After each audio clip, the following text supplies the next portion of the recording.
Hi, ako nga pala si D. Christian M. Cabiling na BS Criminology 2. Ang topic nga pala ngayon natin ay Automated Fingerprint Identification System or mas kilala sa AFIS. So ano nga ba ang meaning ng the Automated Fingerprint Identification System?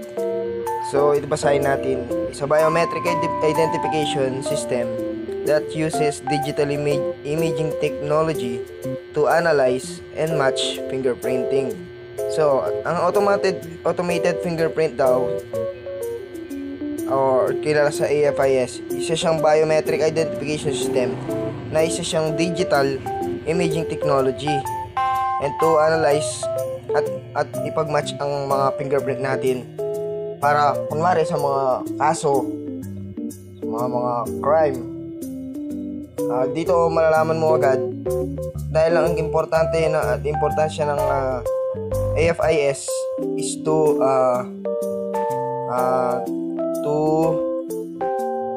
para agad nating matukoy kung sino yung gumawa ng krimen. So ito yung next natin. It's commonly used by law enforcement agencies for criminal identification and background checks. So nakakatulong din pala dito sa law enforcement agency natin tulad ng mga police or iba't ibang criminal investigation na ang automated fingerprint identification system para naman mas padali, kasi para naman sa atin mas maganda, mapadali natin yung pag action sa crime para makamit natin agad yung justisya. So dito rin ng AFIS compares sa fingerprint against a database of known fingerprint to identify individuals or to establish matches between crime scene print and those on file. So dito naman tayo sa AFIS compares sa fingerprint naman. Dito naman yung mga fingerprint natin o yung mga fingerprint ng tao, para alam naman natin na ang fingerprint ng bawat isa ay may iba't iba tayong fingerprint. So para ma-establish natin agad kung sino magmamatch. Kunwari ako, nakagawa ako ng crime. So alam ng mga law enforcement agency na ang ating fingerprint ay agad matutukoy kasi tayo may iba't iba talaga tayong fingerprint. Para agad maano yung kaso natin. So yung historical naman sa automated fingerprint identification system natin. So base sa aking o sa history ng automated fingerprint identification system natin, dates back to the 1960s when, o akalain natin na 1960 pala ang ating kauna-unahang identification or automated fingerprint identification system natin. So ang tagal na rin, di ba? So start siya na 1960 when the first rudimentary system were developed. However, wasn't until the 1980s and 1990s that significant advance in computer technology allow for the development of more sophisticated AFIS platform. So sa madaling sabi, so tagal na rin pala natin yung history ng ating automated fingerprint identification natin. Kasi biruin nyo 1960. So when the first rudimentary system.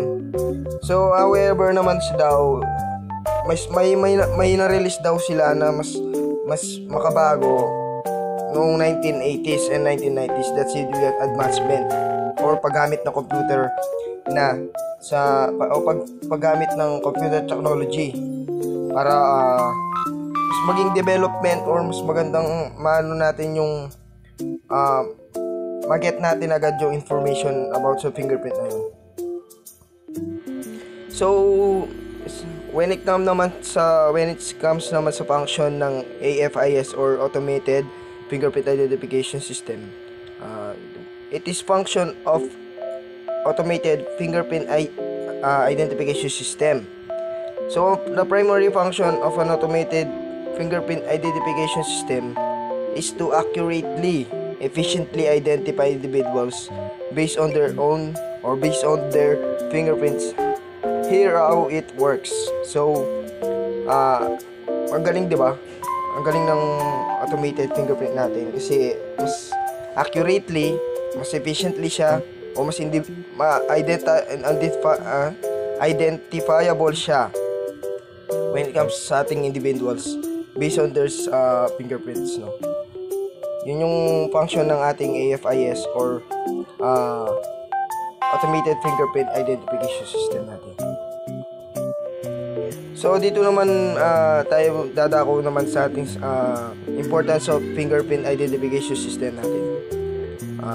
Konting trivia lang tayo about dito na system starts by capturing high quality image. So akala nyo na high quality image kailangan ay mas ang napoproduce ng AFIS ay mas high quality image para agad naman natin na ma-resolve yung kaso. And fingerprints using various methods such as optical scanner. O meron na tayong optical scanner yung when it comes sa atin sa eyes natin, and this image are then digitized for processing. Digitized, so mas advanced pa rin, mas advanced ang AFIS natin sa ngayon. Feature extraction. Next, the system extract unique features from the fingerprint image such as radius, endings, bifurcation, and miniature points. So yung mga nabanggit na mga such as range, endings, bifurcation, and miniature points. So yung mga yon, ito'y parts ng ating fingerprint, or may tinatawag tayong pag ang fingerprint natin may whorl tayo, may lahat kasi ng parts ng ating taliri or ating fingerprint may iba't ibang guhit yan. So kunwari dito banda may putol dito, so yun yung ending. So dito so may ridges, may island, iba't ibang